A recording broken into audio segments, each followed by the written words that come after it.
Thank you very much for joining us, and welcome back, everybody, to our third session after lunch. And I think this is going to be a really, really interesting session because we're looking at how pandemic has affected us and what we've had to do to change, and also a bit about the future as to where we're going. We have a very interesting presentation by Telus at the end of our session to sort of take us to the next group. But let me start very quickly. I will keep the introductions very short.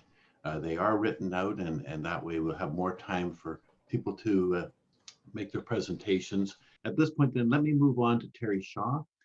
Terry is the Executive Director of the Manitoba Trucking Association, and I guess he might have some of those 40 trucks that were lined up to get in.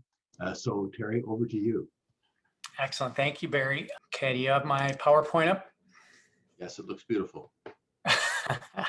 Thank you for that. Well, in alignment with today's theme on grain, what I'd like to do is plant a little seed. And that thought is throughout this pandemic, Manitobans have been able to stay home safely and comfortably because our Manitoba truck drivers did not. And so I ask you to keep that thought in your mind as I make my way through today's presentation. So as Barry mentioned, I am Terry Shaw. I'm the Executive Director of the Manitoba Trucking Association. I do appreciate the opportunity to be here today so that I can share some perspectives from trucking over the last year as our industry continues to make its way through our current COVID environment. I believe that relating the efforts of our industry and shining a light on some of the impediments to those efforts will highlight opportunities for supply chain improvement that will benefit us all once we make our way through COVID. Before I do that, I'm going to briefly introduce you to the MTA and the Manitoba trucking industry. I'm then going to highlight some of our pandemic experiences. And while doing this, I'm going to speak to what increased these challenges and why we should all be interested in seeing them reduced in support of a stronger supply chain post-COVID. The Manitoba Trucking Association is nearing the end of its 90th year serving the trucking industry in Manitoba. We currently represent over 300 companies, and our primary role on their behalf is advocacy and outreach. Our job is to help the broader community understand trucking and ensure that Manitobans in the trucking industry have their voice heard on important issues. And as an association, we promote evidence-based, results-oriented policy change. And so this is probably the wrong audience to ask this rhetorical question, but it's one I often lead with, and that's why should I care about trucking? So in Manitoba, trucking alone contributes over $2 billion annually to our provincial GDP, and we're a major facilitator of trade, that trade accounting for over half of our province's economic activity. Outside of being a major contributor to the provincial economy in and of itself, trucking is a critical service provider to other major Manitoba industries that grow stuff, build stuff, and industries that sell stuff.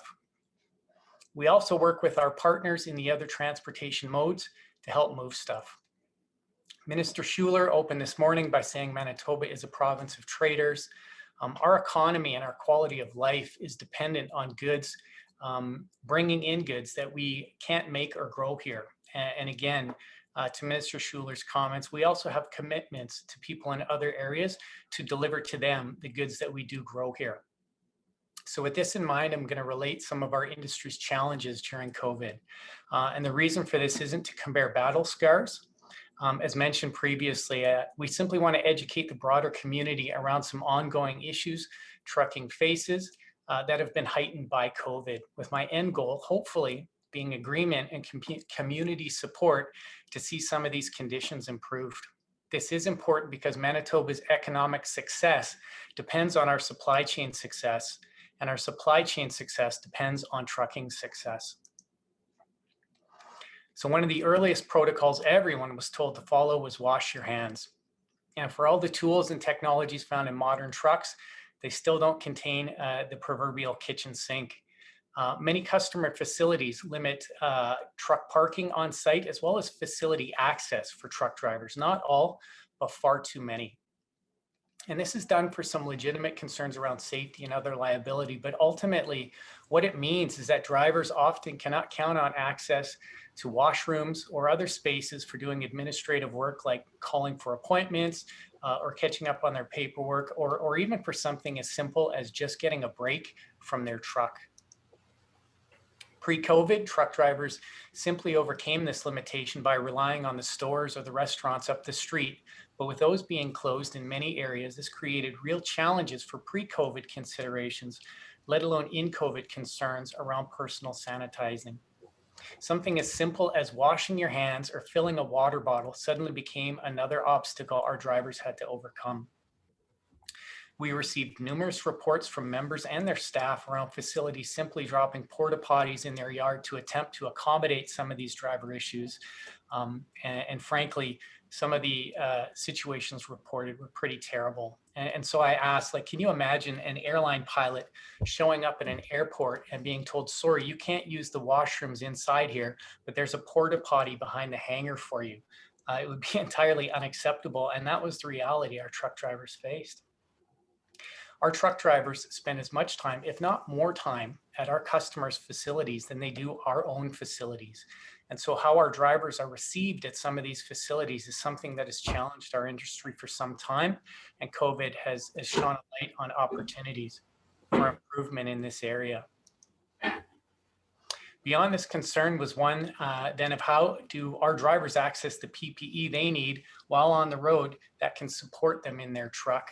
And so for those of you connected to a workplace that doesn't find itself at different addresses across North America every day, sourcing sanitizer and other supplies was a massive undertaking. Imagine doing that for thousands of mobile work sites that change their address every day.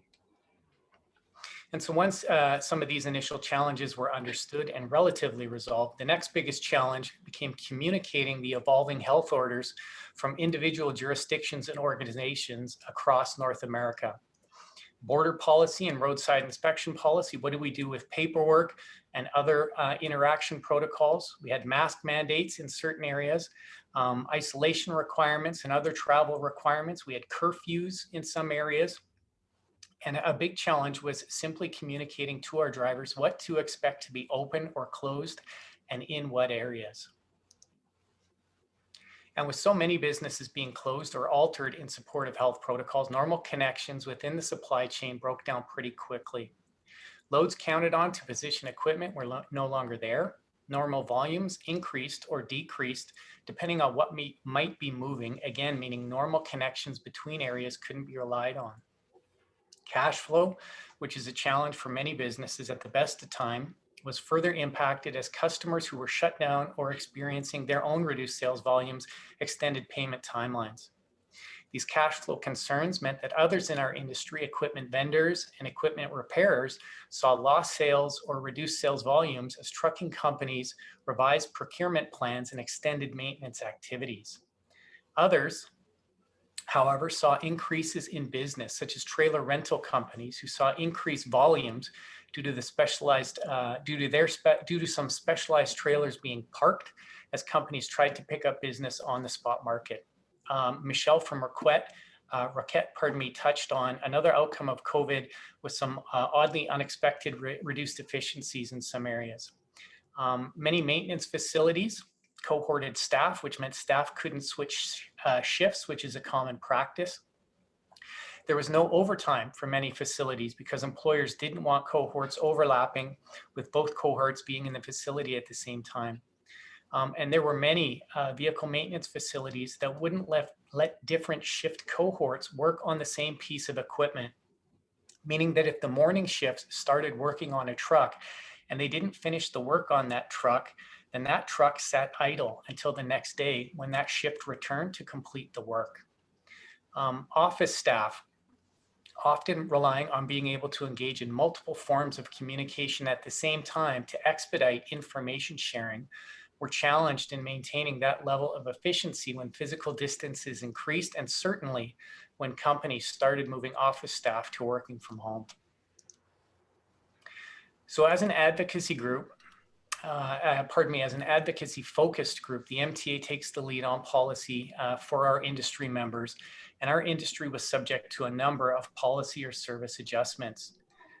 Commercial drivers abstracts. How does an industry onboard staff safely, let alone in compliance with the National Safety Code, if we can't access a driver's history in a timely fashion?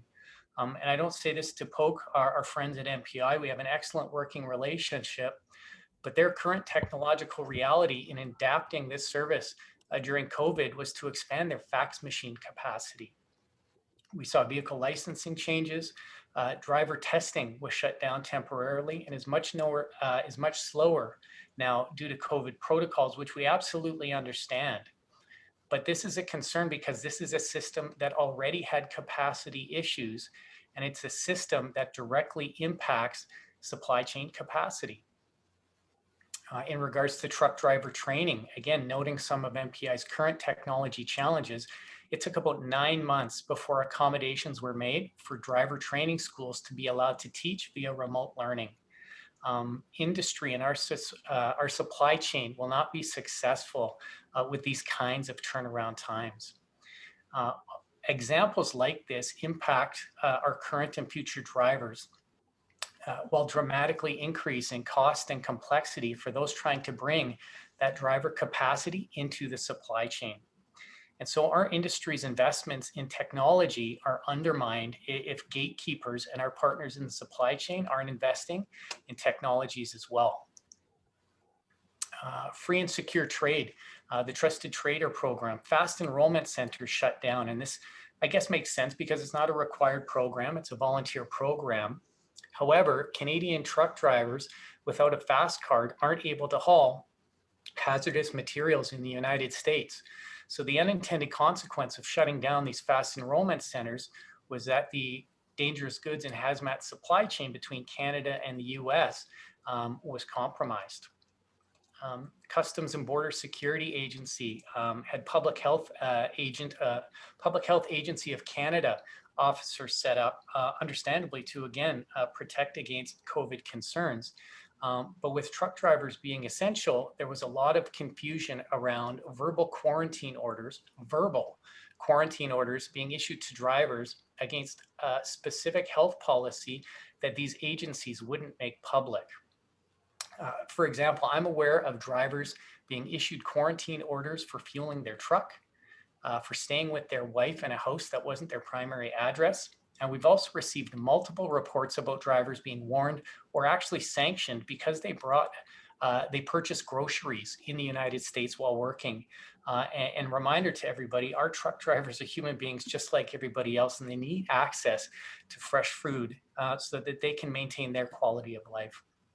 And so if compliance equals safety, we really question the logic behind remaining silent on some of these specific safety protocols that these organizations want to see followed. Federally, here in Canada, we saw some changes made to the temporary foreign worker program and policy as it related to mandatory driver training requirements. Driver training centers in Ontario were closed for a time due to COVID. And so Ottawa-based staff who make policy for the entire country assumed they were closed everywhere and amended temporary foreign worker policy, effectively shutting down the program, which negated labor market impact assessments, months of work, and thousands of dollars of cost in jurisdictions where these training centers weren't actually closed down. And so we mention all these examples to highlight the need that policy change must be made in connection with industry stakeholders. And policymakers also need to be very cautious about one-size-fits-all policy, as well as understanding policy conflicts or connections with other regulations and programming. And most importantly, when errors or conflicts are noted, because that's going to happen, what we need are our policymakers to adjust problematic policy much more quickly. On top of the above adjustments facing our industry, we did have some challenges when our drivers came home. We received regular reports of truck drivers being removed from retail stores and restaurants simply because they had been out of province as an essential service worker. These very restaurants and their patrons, of course, being dependent on truck drivers to deliver them the supplies they need to run their business and enjoy their meals. We received a number of reports of families of truck drivers, family members of truck drivers being removed from their employment simply because they lived with a truck driver. And the most recent and ongoing challenge we have now is Manitoba health service providers denying truck drivers medical service because of their work out of province. And so I don't relate any of these examples to shame or vilify. We understand everybody's uncertainty and anxiety right now. Our drivers were also uncertain and anxious. But the reality is that life on the road is challenging at the best of times, and we are certainly not living in the best of times right now. Now, for these drivers, their one safe space that many of them get far too little time at is home. And now, for some, coming home became a little less welcoming. This is Dave. Dave is an award-winning truck driver. And Dave called me from the road one day. And during our conversation, Dave said, "My truck used to be a source of pride and freedom, and now it feels like a prison." And Dave related the mental health burden he was carrying. Dave is a professional, and Dave is committed to serving Manitobans as a truck driver. But I could clearly tell his inability to escape his truck without feeling unsafe, or frankly, without being unsafe, was draining. And I'm sure many of us are burdened and challenged by our alternate workspaces, and modern trucks are really nice. However, I wouldn't want to spend 24 hours a day isolating in one for any length of time. And so I opened today with the comment that throughout this COVID experience, Manitobans have been able to stay home safely and comfortably because Manitoba truck drivers did not. And so it's my hope that by relating some of the experience our industry has faced over the last year, it will highlight opportunities for supply chain improvements that will benefit all Manitobans. And one of the positives from COVID, despite some of the negatives I touched on, is I believe the majority of Manitobans do have a greater appreciation for trucking and our truck drivers. And while that's a fairly unscientific observation, it is important because in Manitoba, the occupation of transport truck driver is an occupation in the top 1% of net job openings. Filling these jobs isn't a challenge just for trucking to resolve. This is a challenge that impacts the entire supply chain. And trucking recognizes our role in creating change and is taking steps. But we are also asking our partners in the supply chain to support these efforts. We need our partners in the community to support these efforts, and we need our government partners to support these efforts. We can attempt to influence, and we are. But the reality is, once our staff leave our facilities, our ability to directly impact their work experience is greatly diminished. Another positive from COVID is that our government and supply chain partners have heard directly and regularly some of the realities and challenges of trucking. And so what we need is for this message to lead to an increase in safe and sanitary rest areas. This is not a concern that will be overcome with public infrastructure. We need our shipping partners to revisit their views on driver interaction and support. And if facilities don't want to accommodate our drivers due to basic human concerns, kindness, compassion, then they should do it because no drivers means no freight. And without that next generation of truck driver, our supply chain is in trouble. And there's no way we're going to be able to recruit and retain that next generation of truck drivers if we don't properly support our current generation of truck driver. Another way to accommodate this is to acknowledge red tape exists and to take meaningful and timely action to remove unnecessary barriers. We're not looking, again, to vilify or shame anyone. I work with policy every day. I know how hard it is to get it right, especially when doing it on the fly. Mistakes are going to be made, but what we need and what will serve us well are systems that allow for the recognition of well-intended, but ultimately flawed policy that move much quicker in acting to correct it. We need to use data to make decisions with a focus on outcomes opposed to focusing on labels or process, and the ability to collect and use data being a function of organizational access to technology. So to end us on a high note, I'll relate a situation where Manitoba absolutely rose to the occasion on the policy front. As Manitoba was implementing its mask mandate, the definition of public space unintentionally included the inside of a truck. And this occurred because the definition of public space was borrowed from the Smoking and Vapor Products Control Act, which clearly wasn't designated for the task. That policy seeks to protect against the dangers of smoking, not the dangers of COVID. And so what that would have meant is truck drivers working alone by themselves in their truck would have had to do so while wearing a mask. We caught this oversight, we raised it with the province, and to their credit, they acknowledged it and addressed it and rectified it within days. And while this may seem like a small adjustment, the potential impacts on the North American supply chain were huge. We didn't have to communicate to our industry partners from BC through to the Atlantic provinces, the Canadian Trucking Alliance, the American Trucking Association. Thousands of truck drivers, literally from across North America, wouldn't be at risk of delay or fine if they didn't pull over roadside in Saskatchewan, Ontario, North Dakota, Minnesota, and put on a mask first. Enforcement agencies, the RCMP, Manitoba Motor Carrier Division, wouldn't be pulled away from their mandates of public safety and road safety to issue tickets for truck drivers operating without masks. And so this positive change highlights that the system can respond quickly. And so our call today is for support from those we serve to see more of these improvements more quickly, keeping in mind that these supply chain improvements benefit us all as growers, transporters, and consumers. So I'm going to end it at that, and I thank you for your time and attention. Thank you very much, Terry. That's a wonderful presentation, and certainly, I think those of us in transportation understand completely how critical the trucking industry is to everything that we do. It really is. If you bought it, the truck brought it. We know that.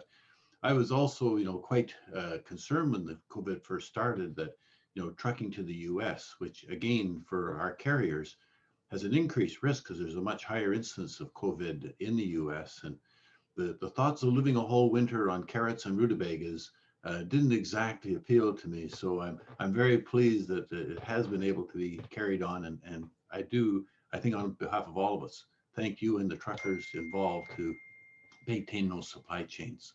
With that, I'll keep more questions to the end, and I'll move now to our last speakers. An exciting announcement came about just recently from Telus with regard to their interest in connecting the supply chains. And we have with us today Neil Van Setters and David Fester to speak. And this is another new one for me in terms of this kind of presentation, because not only is it a webinar, but we've got two speakers. So I'll let you guys choreograph that.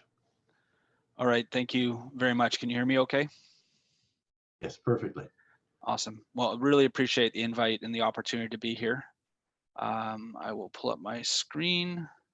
So yeah, as was mentioned, I'm Neil Van Setters. I'm part of a new business unit within Telus called Telus Agriculture, which we launched publicly a few weeks ago. So exciting new development within Telus, and have Dave Feaster here as one of my colleagues to talk a little bit more about the details of digitizing supply chains. Telus is fortunate. We work in the telecommunications space, which, as an industry has been less impacted by COVID than I think a lot of industries out there. Our numbers, because people have become so dependent on communications, our numbers have actually grown through COVID, and we haven't had any COVID related layoffs or staffing impacts within our business. So we're super thankful for that. But we've also, felt the need to be part of the solution around COVID. So before I get into the Telus Agriculture vision and organization that we built, I just wanted to talk briefly about some of the other things that Telus has been doing to help in the COVID space. So we all know that the seniors have been the most impacted through COVID. So Telus has donated 14,000 phones to senior centers to ensure that they can stay connected, especially when they can't visit their families. We've donated $10 million to strengthen the public healthcare system through a number of different healthcare organizations. We launched a program to sell critter masks. So our animal critters are now across masks across the country, and all the proceeds of that have gone towards COVID relief. We've donated 13,000 backpacks for students that are impacted through COVID. And we've also dramatically increased our connectivity, our Internet for Good program. So we have a program whereby people who are low income or struggling can apply for a discounted internet solution. And we through COVID, dramatically increased the amount of people that would be eligible for that program. So, understanding how, when people are trying to have their kids educated online during COVID, how important that is, massively increased the amount of families that would be eligible for that program across our user base. And we also, through our Telus Health division, started a medical advisory council to help both our organization and healthcare professionals across the country and be part of the solution from the healthcare dialogue perspective. So, our organization is committed to Canada and committed to helping Canadians through this crisis. So, on to Telus Agriculture. So I'm Director of Strategy within the organization and have been responsible for, building a lot of this organization in an exciting new space for us. But we were mid-development and COVID hit. So, half of our plan was actually executed within COVID, which I'll share some interesting learnings along the way. So just as a background for those who don't know Telus as well, we're historically a telecommunications provider with operations in both the consumer and the business solution space. We also have 3 newer businesses. We have a Telus International business, which is an offshore customer support and offshore development business around the world, and have recently added a significant amount of artificial intelligence support capabilities through an acquisition of an organization called Lionsbridge AI. We also have a Telus Health division, which is we've been working on for about the last decade. And that's really, providing healthcare infotech solutions within the Canadian marketplace. And we provide a lot of the EMR, clinical, pharmaceutical type healthcare solutions. And, with COVID, we've dramatically ramped up our telemedicine solutions. So Babylon by Telus Health, as an example, has seen dramatic growth in terms of remote healthcare through COVID. So another way that the COVID crisis and, that we're adapting to, building out our solutions to support Canadians through that crisis.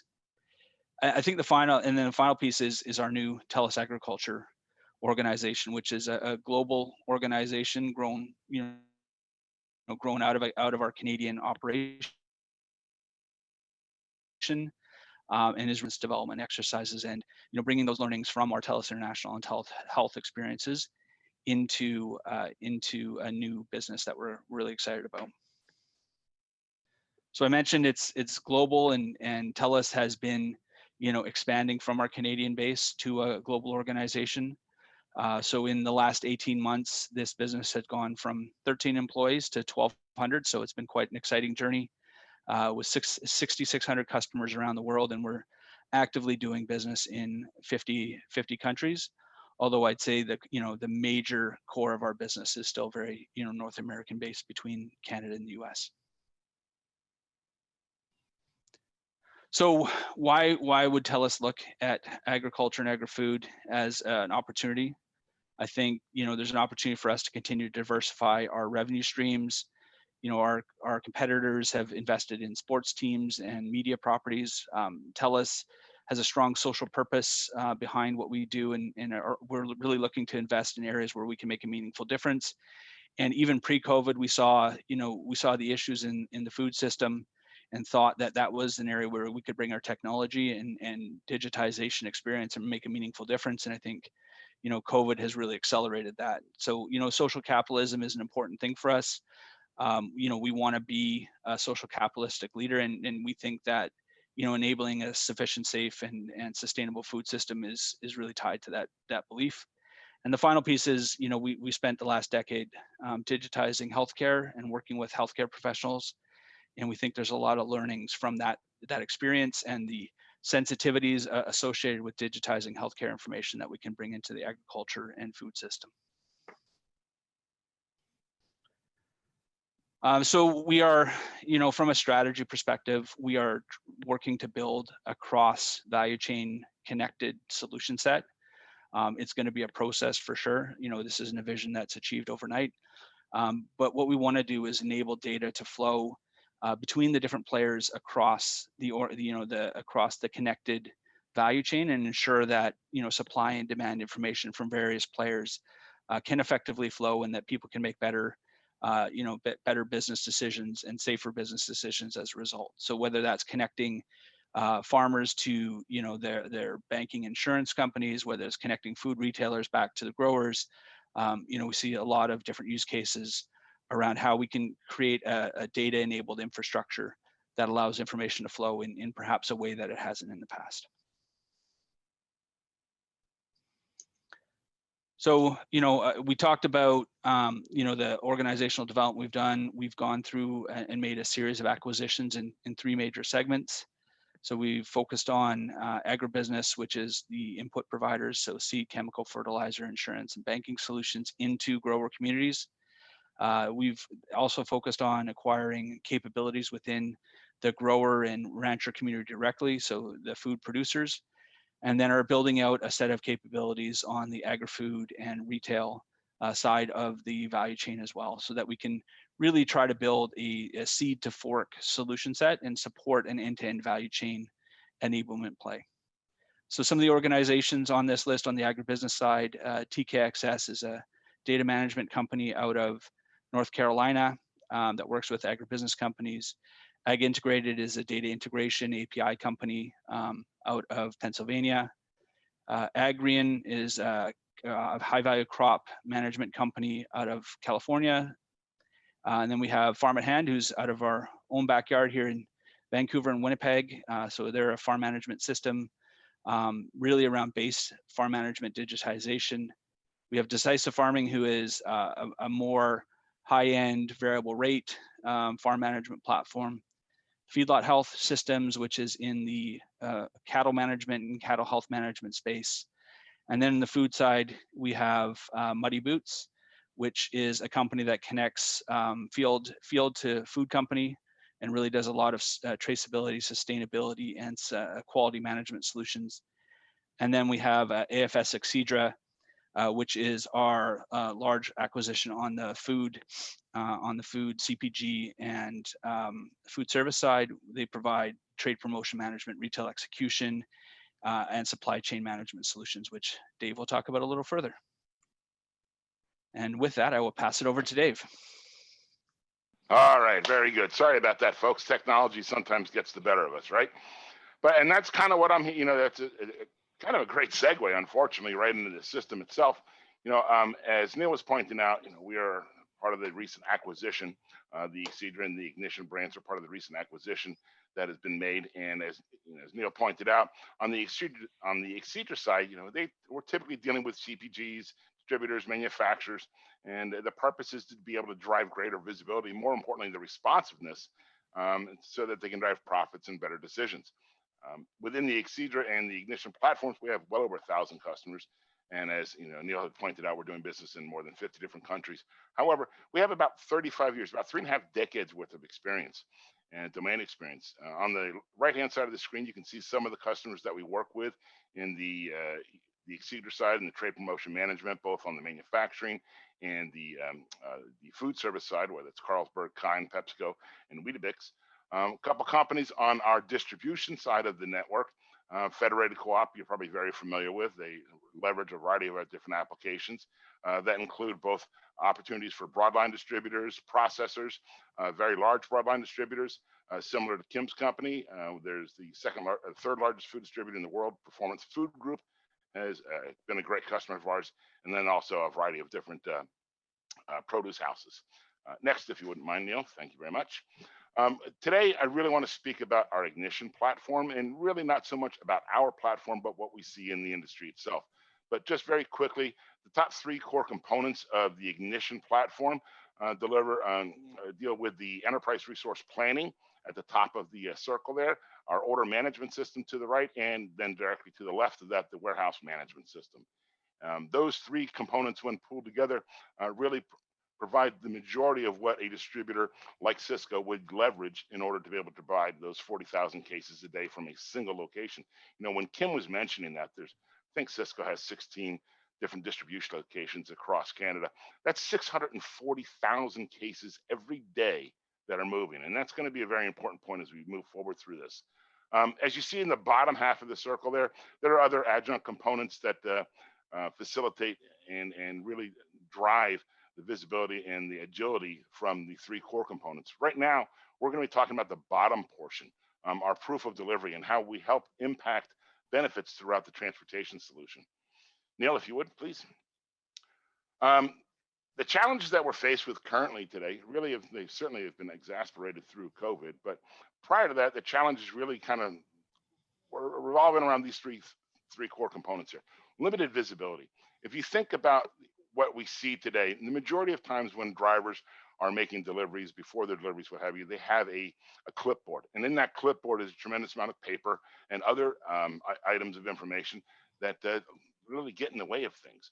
So as we've seen the opportunities we move forward, we've taken that information and we've digitized that. And we'll talk about that as we go through this. But it really is, it impacts the traceability because number one, paper is not real time. And you're waiting until the end of the day, although you may know and understand what the workflow is supposed to be as part of that delivery process, you really don't truly understand exactly what has transpired throughout the course of the day until that driver has come back in. And because of all the manual activities that are there, they're typically, unfortunately, wrought with errors and challenges and mistakes. So the way that we look at a way of being able to advance this was taking a look at how do we take all of this information that's currently being done manually and move it into the environments. And the industry really was demanding this as we move forward, that they needed to digitize this because there's so much reporting that has to be done from this. Neil, if you would, please. So I think the most important one was obviously the increase in the real-time visibility. By leveraging today's technology, these handheld units that we're seeing out in the industry that allow the drivers to accurately and on time to be able to deliver the right pallet, the right product, the right case to the right customer at the right time, at the right location is a tremendous asset. But each and every one of those individual confirmations develops a data point. And those data points, as we stream them along throughout the course of the day, they provide actionable information that because we're in a real-time environment, we can be agile in the way that we address them.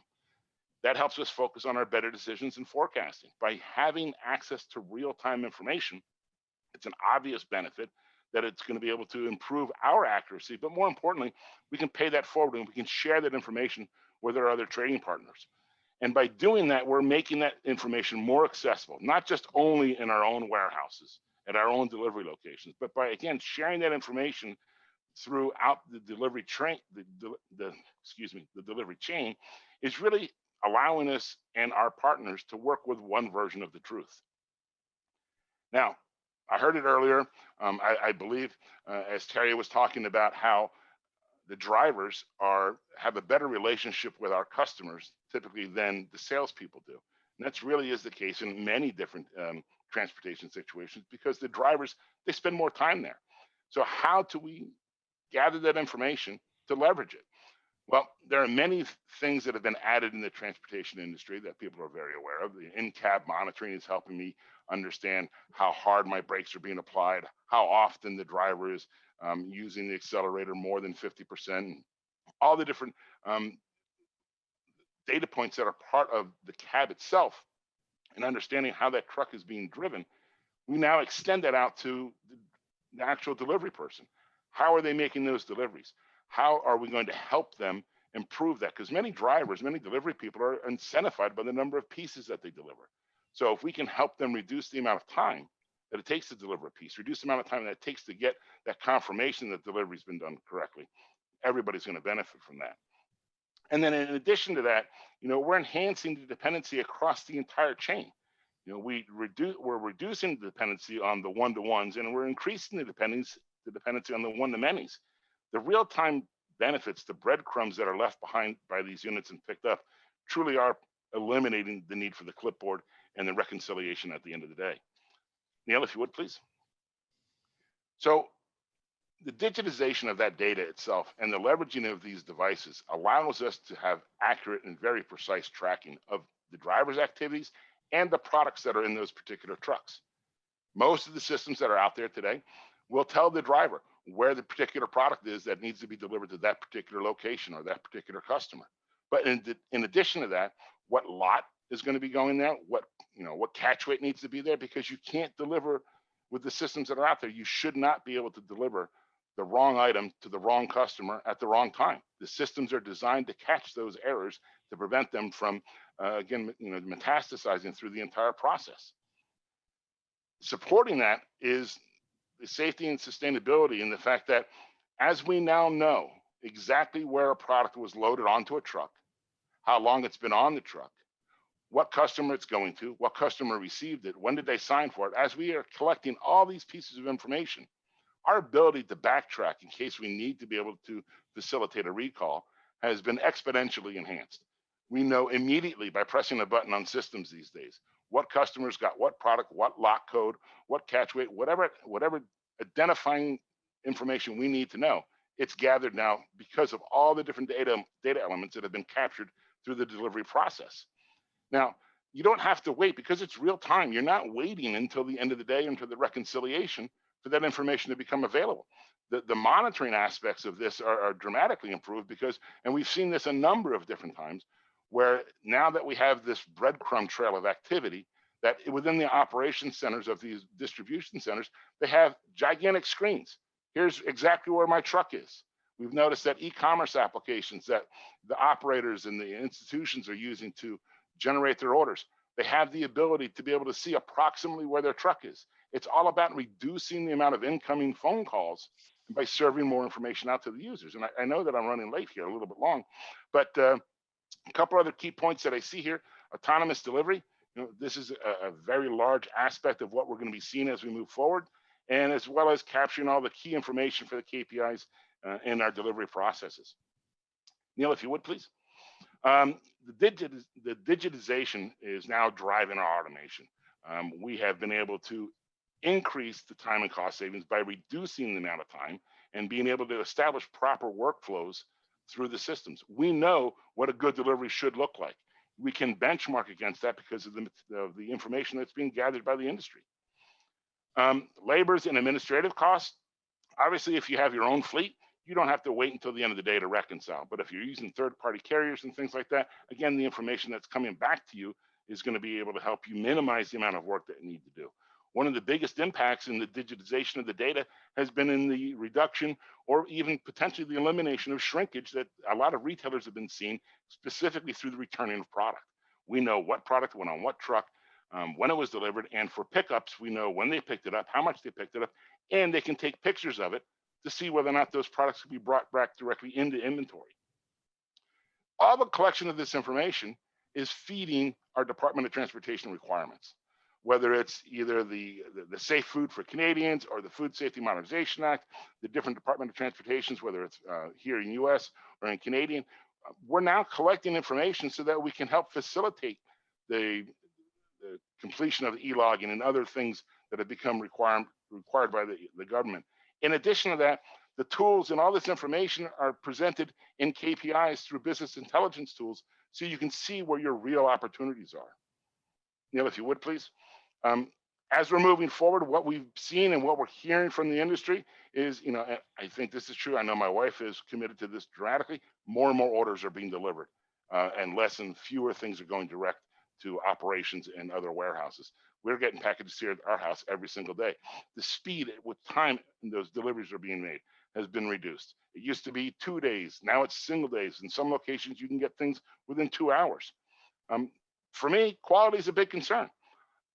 When I have my food products delivered to my house, I don't include produce. I include hard lines, things like that. But I can't tell somebody that I like my peaches about this mushy.